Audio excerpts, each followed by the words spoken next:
Bismillahirrahmanirrahim. Assalamualaikum warahmatullahi wabarakatuh.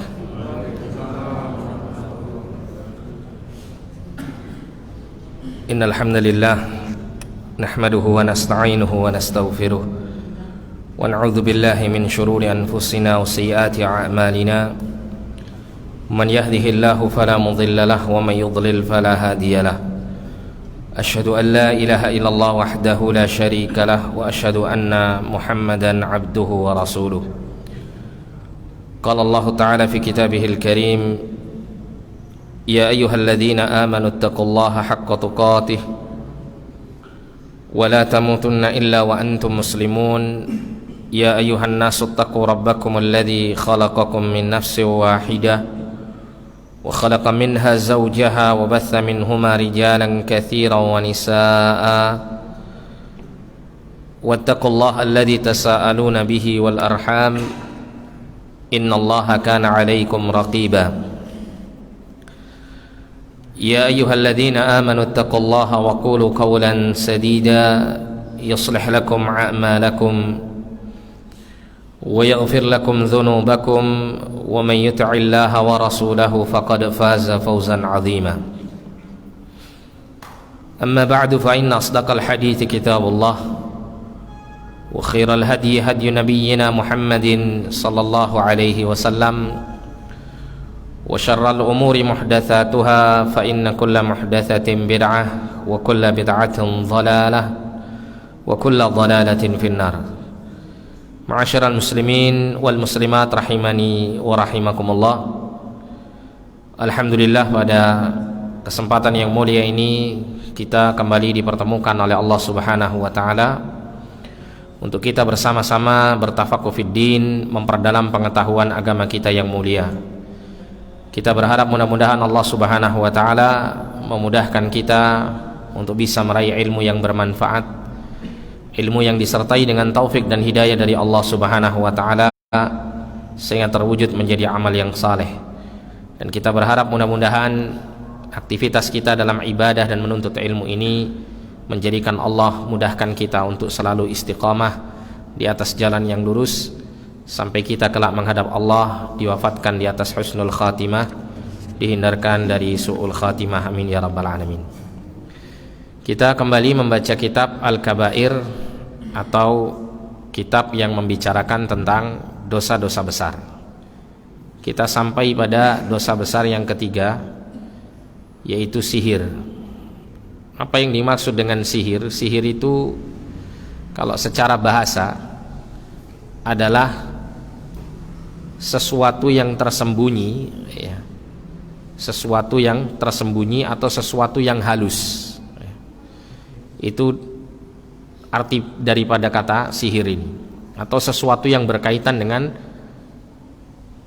sesuatu yang tersembunyi atau yang halus sebabnya, ya, itu para ulama menjelaskan tentang makna sihir secara bahasa. Adapun sihir secara syariat adalah segala aktivitas yang dilakukan oleh manusia demi untuk mendapatkan sesuatu yang diinginkannya dengan cara dia meminta pertolongan atau meminta bantuan kepada syaitan. Ini adalah termasuk daripada pengertian sihir. Disebutkan oleh penulis, sihir termasuk dosa besar karena seorang tukang sihir pasti kufur kepada Allah, pasti melakukan kekufuran dengan kufur yang besar, kufur akbar, yang bisa mengeluarkan orang ini dari agamanya. Allah Subhanahu wa taala berfirman, walakinna syayatina kafaru yu'allimuna an-nasa sihra. Akan tetapi setan-setan itulah yang kafir, mereka mengajarkan kepada manusia ilmu sihir. Ini ya Allah firmankan di dalam Quran surah Al-Baqarah ayat 102. Di sini Allah Subhanahu wa taala menjelaskan bahwa setan-setan di masa Nabi Sulaiman alaihissalam atau di masa setelah wafatnya Nabi Sulaiman alaihissalam, mereka mengajarkan kepada manusia sihir, dan Allah sebutkan aktivitas setan mengajarkan manusia sihir itu disebut sebagai bentuk kekufuran. Ini menunjukkan bahwa seseorang yang mempelajari sihir dan mengamalkan sihir, dia telah terjerumus ke dalam kekufuran. Kemudian disebutkan di sini, setan yang terlaknat sama sekali tidak memiliki tujuan apapun dalam mengajarkan sihir kepada manusia, melainkan agar manusia membuat sekutu untuk Allah Subhanahu wa taala. Jadi dalam kaitannya dengan praktek sihir, selalu antara tukang sihir dengan syaitan itu mesti ada hubungan timbal baliknya. Mesti ada perjanjian yang dibuat antara tukang sihir atau pelaku sihir dengan syaitan, yang mana syaitan tujuannya untuk memberikan jasa sesuai dengan keinginan si penyihir ini adalah dengan tujuan supaya si penyihir ini kufur kepada Allah Subhanahu wa taala. Oleh karena itu kita mesti akan dapati dalam praktek sihir itu selalu ada sesuatu yang mengarah kepada kekufuran. Seperti misalnya seseorang yang melakukan praktek sihir itu terkadang dia disuruh untuk memenuhi persyaratan-persyaratan yang diminta oleh syaitan atau jin, yang mana memenuhi persyaratan mereka ini termasuk bentuk kekufuran, karena adanya persembahan sesuatu kepada mereka dan pengagungan sesuatu kepada mereka, atau pengagungan kepada mereka jin atau syaitan ini.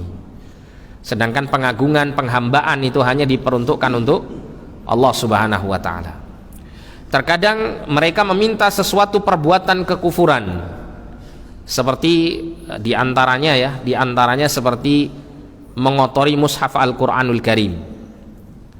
Mengotori mushaf Al-Qur'anul Karim, atau ketika menulis ayat-ayat Al-Qur'an yang digunakan untuk sarana sihir, untuk jimat atau serupa dengan itu, terkadang syaitan meminta untuk menulisnya dengan darah haid. Terkadang ditulis namun ditambah dengan kalimat-kalimat kufur atau kalimat-kalimat yang menghina Al-Quran. Seperti yang pernah saya dapati itu ayat kursi. Kita tahu ayat kursi itu keutamanya, Bapak.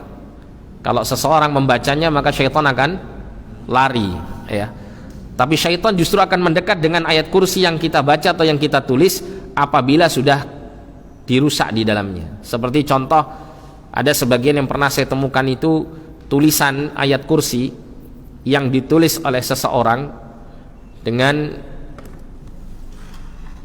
huruf lam alifnya ini ditambah, huruf la itu ya, la itu ditambah lebih daripada apa yang telah tertera di dalam ayat kursi pada umum. Seperti misalnya Allah berfirman, Allahu la ilaha illa huwal hayyul qayyum, itu ditambahkan Allahu la, nah begitu ya. Ditambah ya, lam alifnya ini ditambah lebih daripada satu. Tentunya ini akan merubah makna ya. Ini termasuk bentuk istihza, penghinaan kepada Al-Quranul Karim.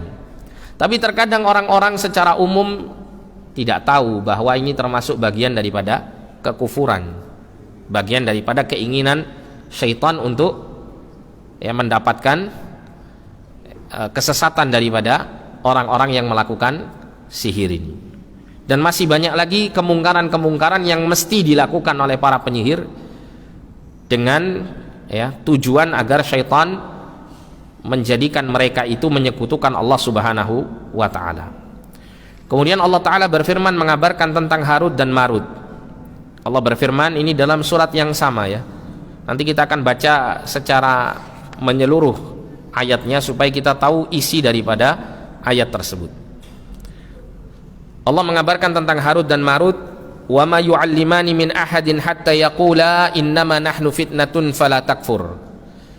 Dan tidaklah keduanya mengajarkan sesuatu kepada seorang pun dari sihir ini sampai mereka berdua mengatakan innama nahnu fitnatun, sesungguhnya kami ini hanyalah ujian buat kalian.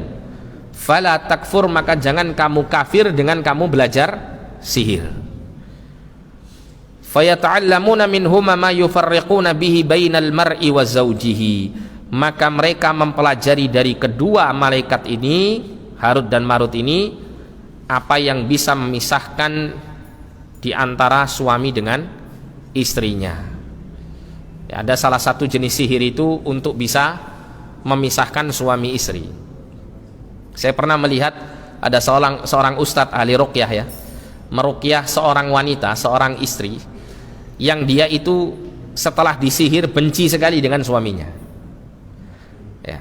Sama ustadz ini salah satunya untuk membuat si jin yang ada yang mengganggu si wanita ini melalui sihir yang dikirim itu dengan cara suaminya harus bersabar dan semakin intens dalam mendekati istrinya.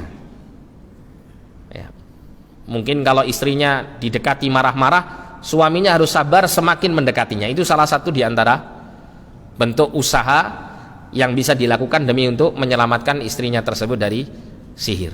Karena tujuan syaitan yang dikirim ya melalui sihir kepada si wanita tersebut adalah tujuannya untuk membuat si wanita ini benci kepada suaminya. Kalau suaminya sabar dan mampu untuk melawannya dengan salah satunya dengan cara itu, selain membacakan ayat Al-Quran ya, membacakan bacaan-bacaan yang diajarkan oleh Rasulullah SAW, dia berusaha untuk terus mendekati istrinya, maka ini akan membuat syaitan ini tidak kerasan kalau dalam bahasa saya ya. Kemudian selanjutnya sampai pada firman Allah, walaqad alimu laman ishtarahu ma lahu fil akhirati min khalaq. Sungguh mereka telah meyakini bahwa barang siapa yang menukarnya, yaitu menukar kitab Allah dengan sihir, itu tiadalah baginya keuntungan di akhirat. Tapi kita baca saja firman Allah Subhanahu wa taala surah Al-Baqarah ayat 102 ini supaya kita mengetahui isi dari ayat tersebut. Allah berfirman, wattaba'u ma tatlu syayatinu ala mulki Sulaiman. Dan mereka para Bani Israel. Jadi surah Al-Baqarah di awal-awal setelah Allah membicarakan tentang 3 golongan manusia, orang beriman, orang kafir, dan orang munafik. Setelah itu apa? Di antaranya Allah menceritakan tentang perilaku kesesatan orang-orang Bani Israel, agar supaya umat Nabi Muhammad SAW itu tidak mengikuti jejak dan langkah kesesatan mereka. Allah mengatakan, wattaba'u ma tatlu syayatinu ala mulki Sulaiman. Dan mereka Bani Israel mengikuti apa yang dibaca oleh setan-setan di masa kerajaan Sulaiman. Mengikuti bacaan setan maksudnya adalah mantra-mantra sihir yang diajarkan oleh syaitan. Wa ma kafara Sulaiman walakinna syayatin kafaru yu'allimuna an-nasa sihra. Dan Sulaiman itu tidak kafir dengan mengajarkan sihir kepada manusia atau melakukan praktek sihir. Akan tetapi setan-setan itulah yang mereka kafir karena mereka mengajarkan manusia ilmu sihir. Nah, dikisahkan kalau Anda baca dalam tafsir Ibnu Katsir atau tafsir yang lainnya, orang-orang Bani Israel terutama setelah wafatnya Sulaiman, iblis atau syaitan ini berubah ya, menjelma menjadi seorang tua untuk menyampaikan kepada Bani Israel bahwa Sulaiman alaihissalam itu memiliki ya kekuasaan yang luas, bisa menundukkan angin, menundukkan hewan-hewan, bahkan menundukkan jin sekalipun. Itu adalah dikarenakan Sulaiman memiliki ilmu sihir. Kemudian syaitan setelah wafatnya Sulaiman, syaitan menulis, kalau dalam kisah yang lain, ini kisah Israiliyat, namun kisah ini banyak dinukil oleh para ulama ahli tafsir. Sebagian yang lain ketika syaitan itu memiliki kesempatan untuk mengganti Nabi Sulaiman alaihissalam. Pada saat suatu ketika Nabi Sulaiman alaihissalam ya, dia pergi ke toilet, kemudian cincin Nabi Sulaiman ini diserahkan kepada salah satu istrinya. Kemudian ketika Sulaiman berada di toilet, maka syaitan punya kesempatan untuk mewujud menjadi Sulaiman, kemudian meminta cincin itu dan menggantikan Sulaiman. Jadi ini Sulaiman palsu gitu ya. Nah, setelah dia menjadi Sulaiman, maka Sulaiman asli ini kemudian mengasingkan diri karena ya dianggap dia sebagai Sulaiman palsu, padahal dia Sulaiman yang asli. Allah Subhanahu wa taala menguji Sulaiman alaihissalam. Nah, pada saat Sulaiman palsu ini menjabat menjadi raja pada saat itu, maka dia pun menulis sebuah kitab yang isinya adalah ilmu sihir. Ya, sesuatu yang bersifat kekufuran berkaitan dengan ilmu sihir. Kemudian dia letakkan di bawah singgasana kerajaannya, sampai pada singkat cerita Allah Subhanahu wa taala memberikan kemenangan kepada Sulaiman yang asli, kemudian Sulaiman yang palsu pun ditangkap dan dikalahkan. Sampai kemudian Nabi Sulaiman alaihissalam meninggal, maka syaitan pun datang kepada Bani Israel, menyampaikan kepada mereka bahwa di dalam kerajaan Sulaiman itu terdapat sebuah kitab yang merupakan perbendaharaan ilmu Sulaiman. Perbendaharaan ilmu Sulaiman. Maka setelah dicari oleh Bani Israel ini, kemudian dia menemukan kitab tersebut, dan kemudian mereka menyimpulkan ternyata Sulaiman dulu memiliki kelebihan seperti menundukkan angin, bisa berbicara dengan binatang dan menguasai seluruh makhluk. Itu adalah karena ilmu yang ada di dalam kitab ini, ilmu sihir yang ada dalam kitab ini. Akhirnya kemudian mereka mengamalkan ilmu sihir yang tertulis dan kemudian meninggalkan kitab Taurat mereka. Nah, Allah Subhanahu wa taala menyebutkan dalam ayat ini, oleh karena itu orang Yahudi sampai sekarang mereka mengatakan Sulaiman itu penyihir, bukan sebagai seorang nabi yang dimuliakan. Allah mengatakan dalam ayat ini, wa ma kafara Sulaiman, Sulaiman tidak kafir dengan mengajarkan sihir kepada manusia atau mempelajari atau mengamalkan sihir. Akan tetapi setan-setan itulah mereka yang kafir, mereka yang mengajarkan manusia itu ilmu sihir. Wa ma unzila 'alal malakaini bi Babila Harut wa Marut, dan apa yang diturunkan atas dua malaikat yaitu di negeri Babil. Babil itu maksudnya Babilonia, yaitu Harut dan Marut. Babilonia itu mana, Pak? Sampingnya ke Puvermey. Mana Babilonia? Daerah Irak, ya, daerah Irak. Ya, Babilonia itu daerah Irak. Nah, Harut dan Marut ini diutus oleh Allah Subhanahu wa taala untuk menjadi fitnah, menjadi ujian bagi orang-orang di masa tersebut, karena mereka sangat suka, sangat gandrung dengan ilmu sihir. Sehingga Allah Subhanahu wa taala menurunkan dua malaikat ini sebagai ujian buat manusia pada saat itu. Wa ma yu'allimani min ahadin hatta yaqula innama nahnu fitnatun fala takfur. Dan tidaklah keduanya mengajarkan kepada seorang pun sampai mereka berdua mengatakan sesungguhnya kami hanyalah fitnah, hanyalah ujian bagi kalian. Fala takfur, maka jangan kalian kufur, jangan kalian belajar ilmu sihir dari kami dengan kemudian kalian menanggalkan iman kalian dan memilih ilmu sihir. Fayata'allamuna minhuma ma yufarriquna bihi bainal mar'i wa zawji, maka mereka mempelajari dari keduanya ilmu sihir yang sifatnya adalah mampu memisahkan antara suami dengan istrinya. Ini diantara sihir, diantara bentuk sihir, dan ini termasuk bentuk sihir yang paling disukai oleh iblis laknatullah alaih. Kenapa? Ada sebuah hadis yang menceritakan bahwa ketika iblis berada di kerajaannya yang ada di atas lautan, iblis itu selalu mendapatkan laporan dari bala tentaranya, dari para syaitan dari kalangan jin yang mengikuti iblis ini. Ada syaitan itu yang melaporkan, saya telah membujuk fulan dengan bujukan demikian. Saya telah membisikkan fulan demikian. Maka iblis mengatakan kamu belum melakukan apa-apa. Maka kemudian datanglah syaitan yang lain, kemudian dia mengatakan aku telah memisahkan antara fulan dengan istrinya. Maka iblis kemudian mengatakan, ini gitu ya, ini anak buah hebat ini ya gitu.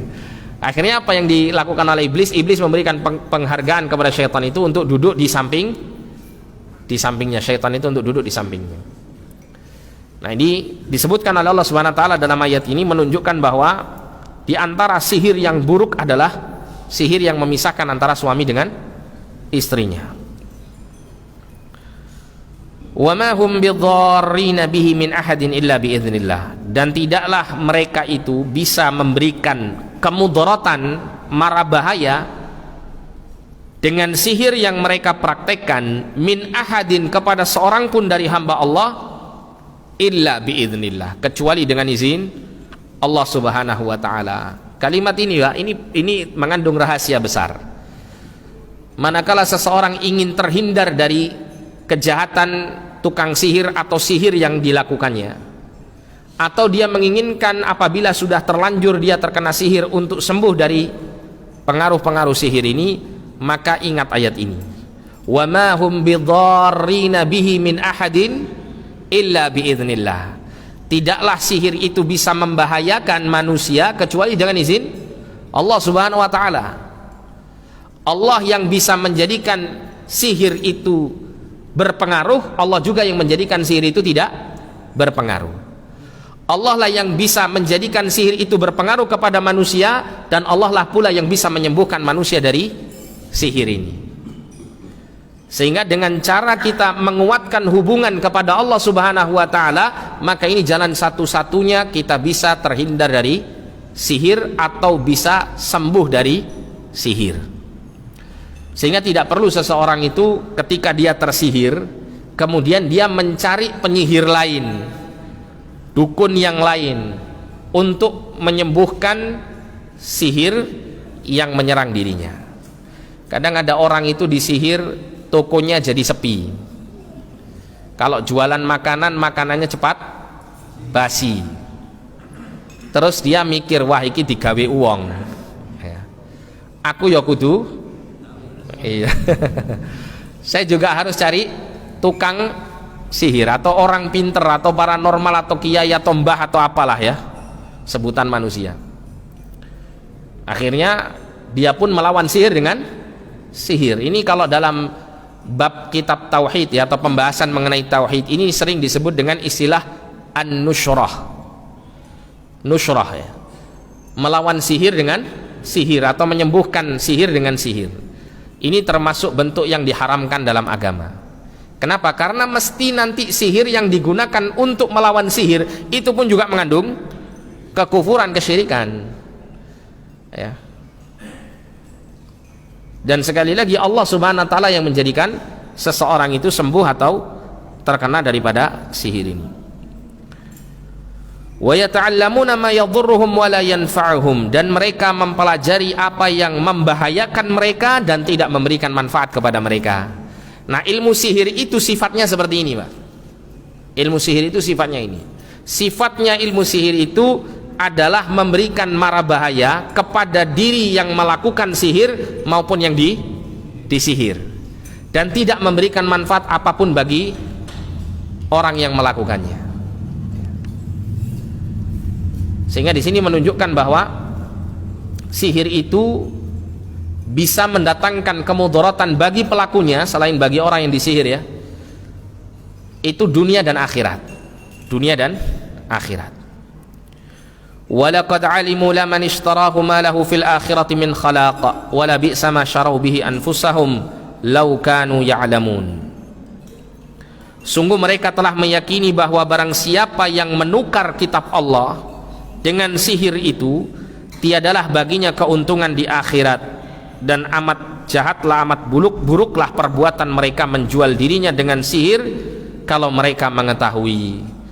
Jadi orang-orang Bani Israel ketika mereka memilih belajar sihir daripada memperdalam ilmu agama melalui kitab mereka, mereka pada hakikatnya mengetahui bahwa sihir itu adalah terlarang untuk mereka karena mengandung kekufuran. Akan tetapi karena hawa nafsu yang mendorong mereka, maka akhirnya mereka mengambil ilmu sihir ini ya. Mereka lebih menyukai mempraktekkan sihir daripada mengamalkan agama, sehingga mereka mendapatkan kerugian dalam kehidupan mereka. Tapi ini adalah diantara pembahasan singkat mengenai surah Al-Baqarah ayat 102. Kemudian disebutkan oleh penulis, kita menyaksikan banyak diantara orang-orang yang sesat masuk dalam ilmu sihir dan mengira bahwa itu hanya dilarang saja, diharamkan saja, tapi tidak masuk ke dalam kekufuran ya. Dan tidak menyadari bahwa sihir itu adalah suatu kekufuran. Karena itu mereka masuk mempelajari as-simya. Ini salah satu bentuk sihir. Disebutkan di catatan kaki, as-simya itu adalah sihir yang bentuknya adalah menciptakan gambaran-gambaran ilusi yang pada hakikatnya tidak punya wujud secara material, seperti yang terjadi di masa Nabi Musa alaihissalam. ketika penyihir-penyihir di masa Nabi Musa melemparkan tongkatnya, melemparkan tali-talinya, melemparkan benda-bendanya, kemudian tampak di hadapan Musa dan seluruh hadirin bahwa benda-benda itu bergerak layaknya seekor ular. Ya. Padahal semua itu hanyalah ilusi mata saja. Ya. Maka kemudian Allah SWT perintahkan bahwa ya Musa harus melemparkan tongkatnya, sampai pada akhirnya dilemparkan tongkat itu kemudian menjadi ular yang sebenarnya dan memakan semua benda-benda tersebut. Oleh karena itu pada saat itu tukang sihir ini langsung tersungkur sujud menghadap Musa alaihissalam dan langsung beriman kepada Allah ya. Sampai meskipun disiksa oleh Fir'aun pada saat itu, mereka tukang-tukang sihir ini tetap bersikukuh di atas imannya sampai mati, karena mereka melihat betul hakikat daripada apa yang terjadi dari mukjizat Musa alaihissalam, bukan sebagai sebuah sihir yang biasa mereka praktekkan.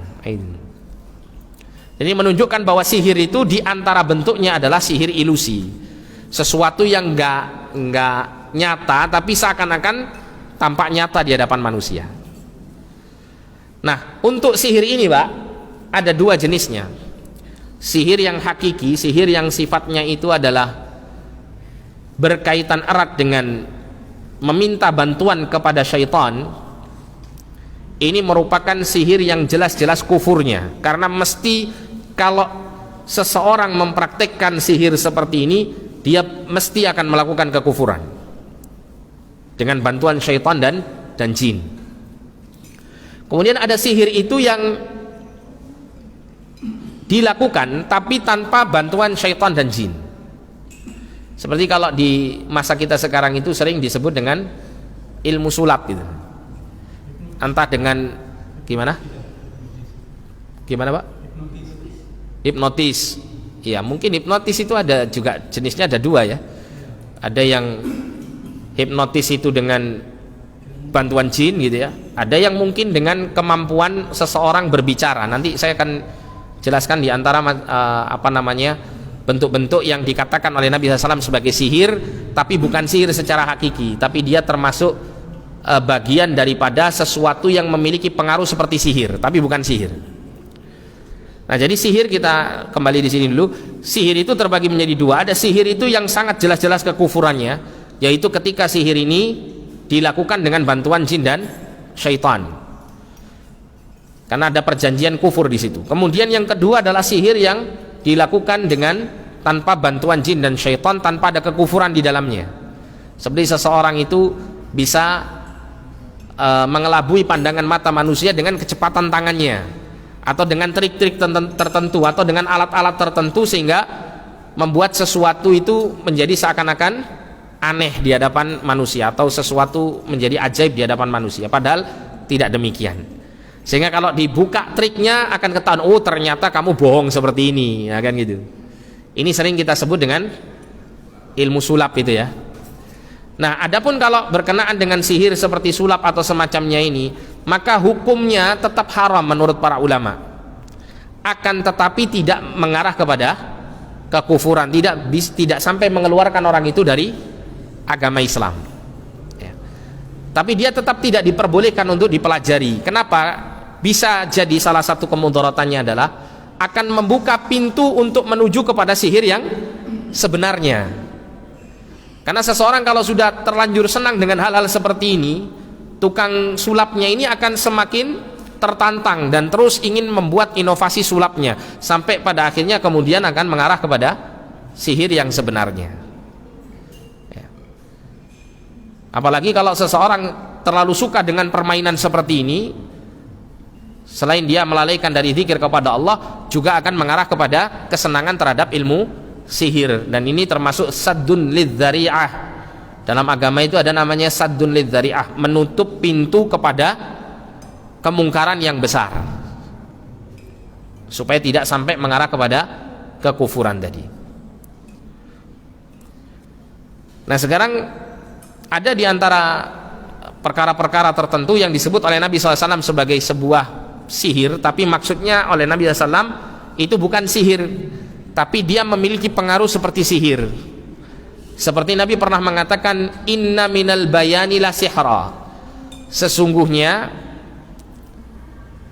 minal bayan, ya, dari al-bayan. Al-bayan itu kemampuan seseorang untuk menyampaikan sesuatu itu dengan baik, sehingga membuat orang yang mendengarkannya itu sangat terpengaruh dengan apa yang diucapkannya.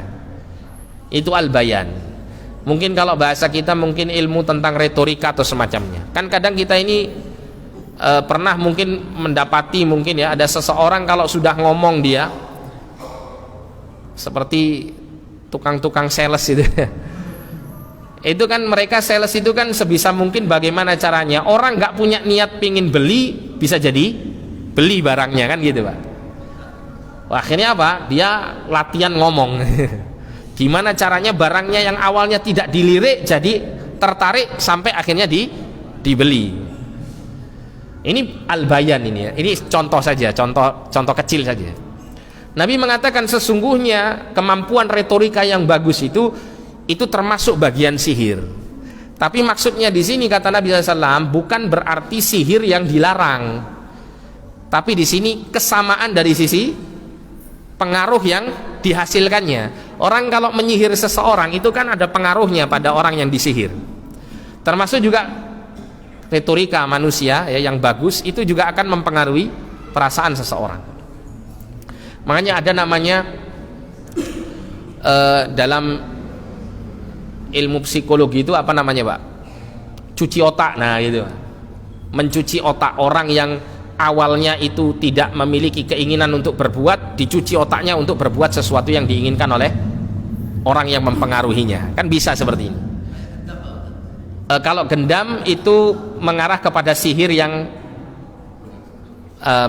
atas bantuan syaitan, atas bantuan jin. Tapi ini bukan gendam. Ini memang kemampuan orang untuk berbicara dengan baik. Ya. Nah, kalau yang seperti ini kata Nabi SAW ya, termasuk sihir, maksudnya adalah pengaruhnya. Ini apabila dimanfaatkan untuk kebaikan maka akan hasilnya baik. Boleh, dia akan mendapatkan pahala. Tapi kalau ini digunakan untuk keburukan maka dia akan menjadi sebuah jalan untuk mendapatkan dosa.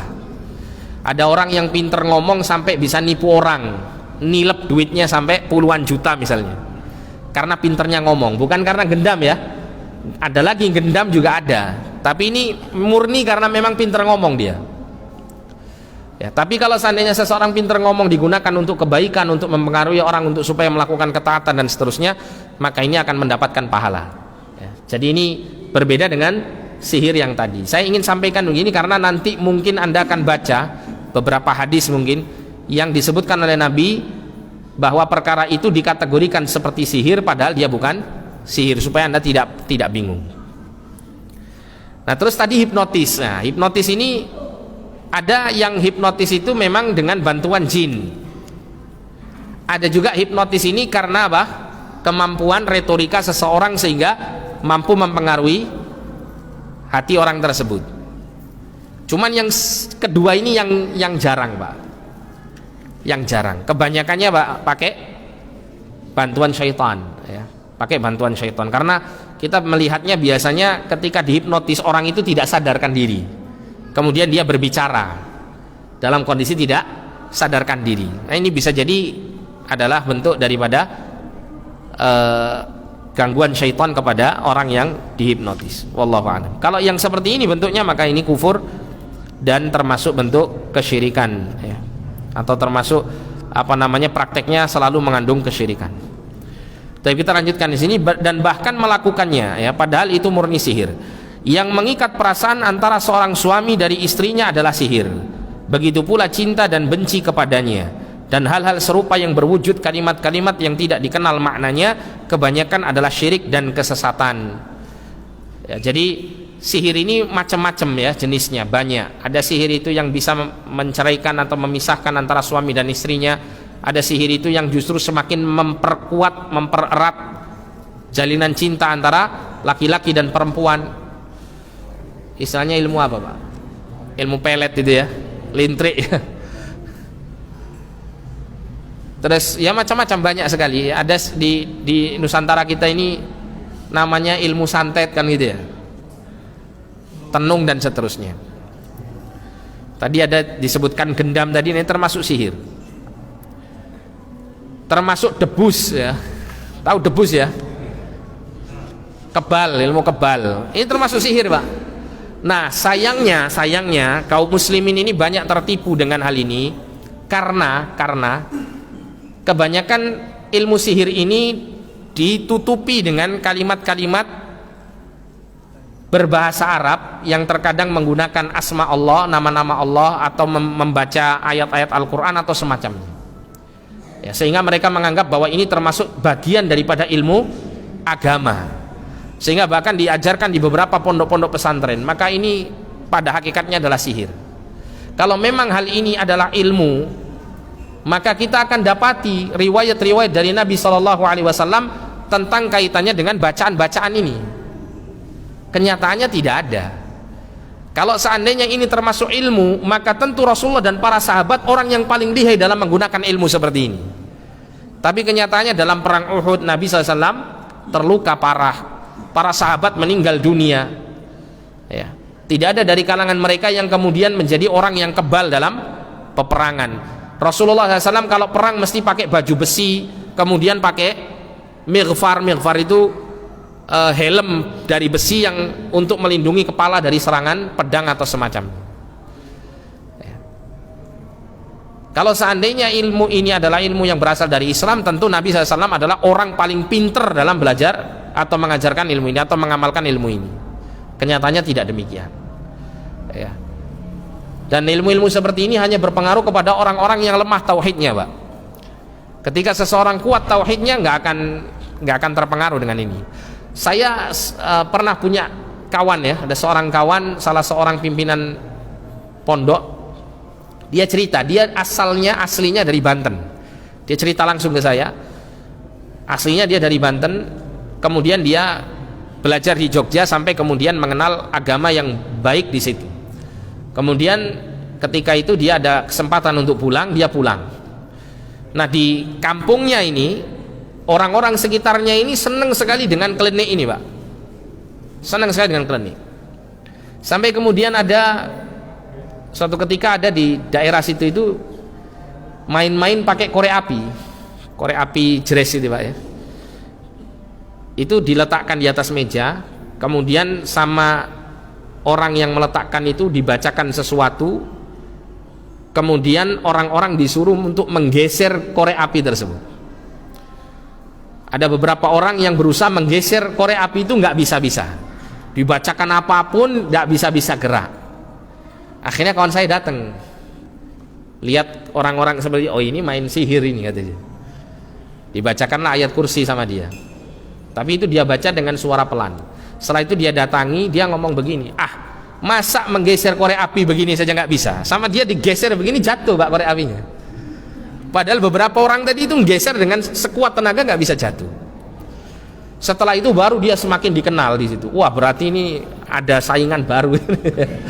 Ya, wahnya ditantang macam-macam ya. Sempat dia karena dia nggak pengalaman dengan meruqyah, tapi dia tahu bahwa ilmu seperti ini adalah bantuan syaitan dan jin, itu bisa dikalahkan pengaruhnya dari dengan membaca Al-Quranul Karim. Pernah sampai ditantang oleh salah seorang masih family sama dia, masih keluarga sama dia, itu ditantang, ayo tunjukkan ilmu kamu yang kamu belajar di Jogja itu. Padahal di Jogja cuma belajar agama. Akhirnya terus dia ya membaca mantra-mantra tertentu atau bacaan-bacaan tertentu sampai membuat dia ini istilahnya ingin mengeluarkan ilmunya kan gitu. Maka sama kawan saya ini bacakan ayat Al-Quran, ayat kursi yang dia bisa ya, Al-Ikhlas, Al-Falaq, An-Nas, begitu saja. Terus kemudian apa yang terjadi? Musuhnya ini kemudian dia terpengaruh dengan bacaan itu, sampai akhirnya dia tidak sadarkan diri dan kemudian kerasukan jin. Nah jinnya marah gitu sama kawan saya. Nah kawan saya ini nggak pernah ngeruqyah, takut dia lihat musuhnya sudah tak terkendali seperti ini. Akhirnya dia pun lari. Cuman di sini menunjukkan bahwa orang yang memiliki tauhid yang benar itu tidak terpengaruh dengan hal seperti ini. Ya, termasuk juga ada seorang yang pernah taubat dari memiliki ilmu gendam. Dia cerita bahwa orang itu tidak semua bisa digendam katanya. Tidak semua bisa digendam. Jadi dia ini kalau mau gendam orang itu nunggu wangsit, Pak.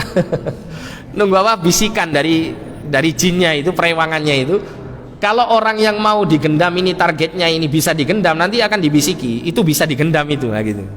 Tapi kalau nggak bisa, jinnya akan ngomong. Sehingga tidak semua orang bisa digendam. Dan ada orang hafal Quran, maaf ini ya, hafal Quran bisa digendam. Kenapa? Karena akidahnya, Pak. Dia nggak paham tentang tauhid. Dia hanya hafal Quran, hanya zahirnya saja, nas-nasnya saja, tapi hatinya nggak kenal akidah yang benar, nggak ngerti apa yang dia baca.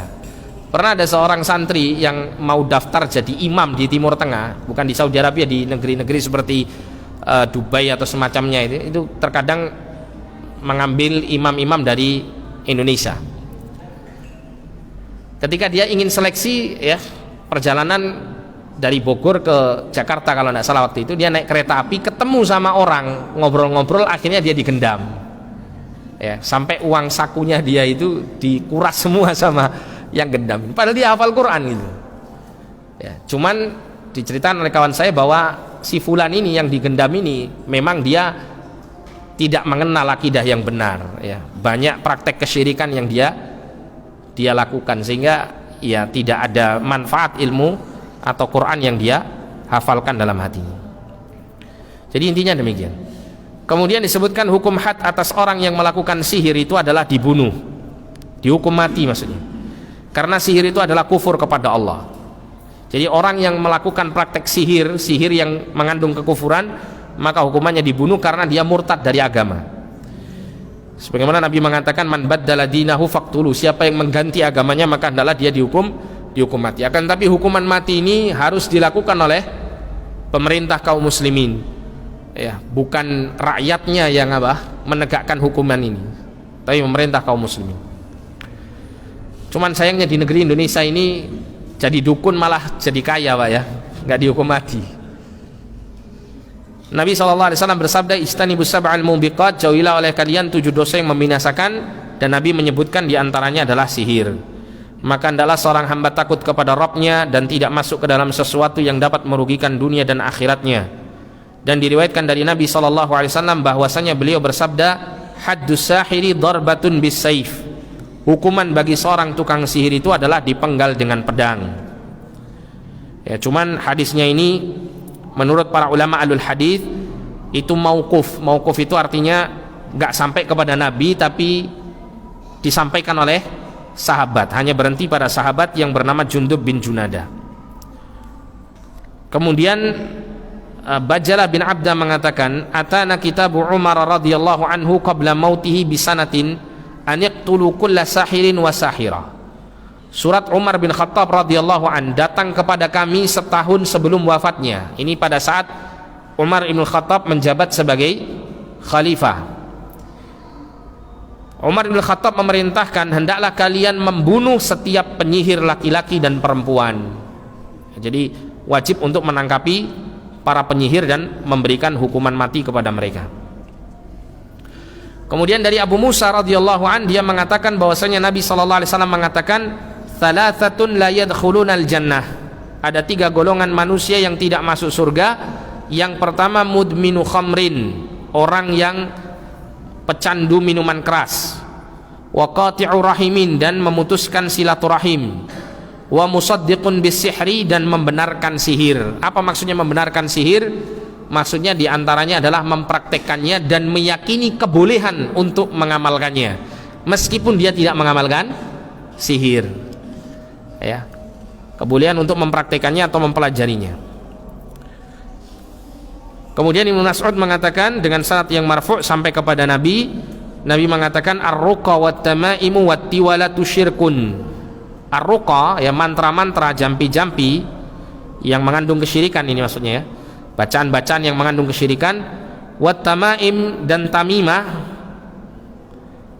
At-tamimah itu disebutkan di sini adalah biji-bijian yang dikalungkan oleh orang-orang yang jahil pada diri mereka dan pada anak-anak mereka serta binatang ternak mereka, di mana mereka mengira bahwa itu dapat menolak penyakit ain, penyakit yang disebabkan oleh pandangan mata manusia. Jadi at-tamimah itu seperti jimat gitu ya. Kalau mungkin di masa beberapa tahun yang lalu itu kadang-kadang anak-anak kecil itu supaya gak sawanen, ngerti Pak ya sawanen gitu, itu dikasih kalung yang ada bungkus kain hitamnya itu. Biasanya isinya nanti nggak tahu ditulisi Arab-Arab yang nggak jelas, terus dilempit-lempit, dimasukkan di kain itu, kemudian dijadikan kalung. Ini termasuk tamimah ya, termasuk at-tamimah ya, termasuk jimat secara umum juga termasuk at-tamimah. Kemudian at-tiwalah itu artinya adalah salah satu jenis sihir yang menyebabkan bertambahnya cinta seorang istri kepada suaminya. Sering juga disebut dengan sihir mahabbah, pelet, lintrik atau semacamnya gitu ya. Ini termasuk at-tiwalah. Nah, kemudian Syekh di sini ya, atau Imam Az-Zahabi menjelaskan ya tentang kaitannya dengan orang-orang yang jahil terhadap dosa-dosa besar disebabkan karena mereka baru masuk Islam atau lingkungan mereka jauh dari pengajaran Islam yang benar. Maka orang-orang yang seperti ini tidak boleh tergesa-gesa divonis atau dihukumi sebagai orang kafir ketika dia melakukan kekufuran ya. Kenapa? Karena mereka adalah orang-orang yang belum mengerti tentang prinsip-prinsip agama yang benar. Maka yang wajib bagi kaum muslimin menghadapi orang-orang seperti ini adalah meluruskan pemahamannya terlebih dahulu ya. Meluruskan pemahamannya terlebih dahulu. Ini berbeda keadaannya kalau misalnya orang itu hidup di tengah-tengah kaum muslimin, kemudian akses belajar Islam yang benar itu mudah ya, dan tersebar di tengah masyarakat, kemudian mereka lebih memilih kesesatan daripada kebenaran. Maka orang yang seperti ini ya tentunya divonis secara zahir dia di atas kesesatan ya. Tapi kalau dia jauh ya keadaannya dari pengajaran Islam yang benar, lingkungannya itu misalnya lingkungan klenik semua misal gitu ya, gak ngerti agama sama sekali, bahkan terkadang mereka berpikir ini merupakan bagian daripada ilmu agama ya, bahwa sihir itu termasuk bagian daripada ilmu agama. Kenapa? Karena bacaan-bacaannya diambil dari Al-Quran atau dari bacaan-bacaan Arab, tapi nggak ngerti isinya gitu ya. Mereka anggap mungkin sebagian ini merupakan sebagian daripada ilmu agama. Maka orang seperti ini harus diluruskan dulu pemahamannya ya, tidak serta-merta divonis dia ya kafir karena sebab membenarkan sihir-sihir yang mereka anggap sebagai bagian agama. Dan Allah Subhanahu wa taala berfirman, "Wa ma kunna mu'adzibina hatta nab'atsa rasula." Dan kami tidak akan mengazab seseorang sampai kami mengutus seorang rasul. Termasuk di sini maknanya adalah sampai risalah atau dalil yang dibawa oleh rasul ini tersampaikan kepada orang-orang tersebut, sampai hujjah ini ditegakkan di hadapan mereka. Baru di situ akan ketahuan apakah dia memang cenderung kepada kekufuran atau dia ya cenderung kepada kebenaran, memilih agama Allah Subhanahu wa taala. Tapi insyaallah untuk pertemuan berikut kita akan masuk pada dosa besar yang keempat, yaitu meninggalkan sholat. Dan meninggalkan sholat ini termasuk juga bagian daripada kekufuran ya. Insyaallah perinciannya kita akan baca pada pertemuan yang berikutnya biidznillah taala. Sampai sini barangkali ada pertanyaan, silakan.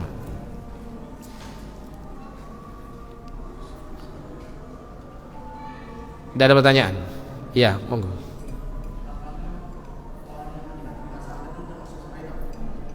Iya. Apakah orang meninggal karena sihir ya, santet atau semacamnya, dia termasuk meninggal dalam kondisi syahid ataukah tidak? Jadi begini, atau maksudnya meninggal dalam keadaan baik ataukah tidak baik. Jadi begini, orang itu ketika dia meninggal karena sihir seperti santet atau semacamnya, pada hakikatnya itu semuanya seperti orang itu meninggal di atas keadaan sakit ya. Tinggal dia meninggal pada saat itu meninggal dalam keadaan dia ini taat beragama ataukah tidak gitu ya, taat beragama ataukah tidak. Karena terkadang orang yang taat beragama, terkadang Allah kasih ujian dia tersihir, terkena sihir, tapi tujuannya Allah Subhanahu wa taala bisa jadi akan mengampuni, menghapus dosa-dosanya melalui dia terkena sihir tersebut. Tapi ada juga yang terkena sihir itu karena mungkin dia adalah orang yang banyak melakukan dosa misalnya, ya. Atau dia meyakini bahwa praktek sihir itu dibenarkan. Nah, ini juga keadaan yang berbeda dengan keadaan orang yang pertama, ya. Jadi sihir pada hakikatnya seperti orang kena sakit gitu, Pak, ya. Oleh karena itu Rasulullah SAW, manusia terbaik, bisa tersihir kan gitu. Kalau Anda baca tafsir dalam semua tafsir, ya, kitab tafsir Ibnu Katsir, tafsir Al-Baghawi atau tafsir-tafsir yang lain, Anda akan menemukan riwayat yang membicarakan tentang disihirnya Nabi SAW ketika membaca tentang tafsirnya surat Al-Falaq, ya. Ketika itu Nabi SAW tersihir, tapi sihirnya Nabi SAW merasakan sakit, kemudian Nabi juga merasakan seakan-akan beliau menggauli istrinya padahal beliau tidak menggauli istrinya. Seakan-akan Nabi pernah melakukan demikian padahal beliau belum melakukan perbuatan tersebut. Itu sihir yang terjadi, yang dirasakan oleh Nabi SAW pada saat itu. Kemudian Jibril dan ada malaikat yang lain meruqyah Nabi SAW, diantaranya dengan membacakan surah Al-Falaq dan surah An-Nas. Ini menunjukkan bahwa sihir itu adalah tidak jauh beda dengan penyakit yang menimpa seorang mukmin. Kalau seorang mukmin ini orang yang taat kepada Allah, orang yang banyak, ya, mengingat Allah Subhanahu wa taala, fa insyaallah ini sebagai pengugur dosanya. Tapi kalau dia seorang yang banyak dosanya, maka bisa jadi ini termasuk bagian daripada siksa Allah kepada orang tersebut. Wallahu a'lam bishawab. Ada pertanyaan yang lain atau sudah cukup?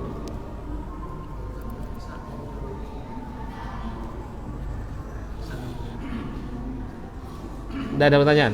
Oke. Tapi kalau tidak ada, kita cukupkan sampai di sini. Jazakumullahu khairan katsira. Kita tutup dengan doa kafaratul majelis. Subhanakallahumma wa bihamdika asyhadu an la ilaha illa anta astaghfiruka wa atubu ilaik. Wa sallallahu ala nabiyyina Muhammadin wa ala alihi wa sahbihi wasallam. Wa akhiru da'wana alhamdulillahi rabbil alamin wa lakum minkum. Assalamualaikum warahmatullahi wabarakatuh.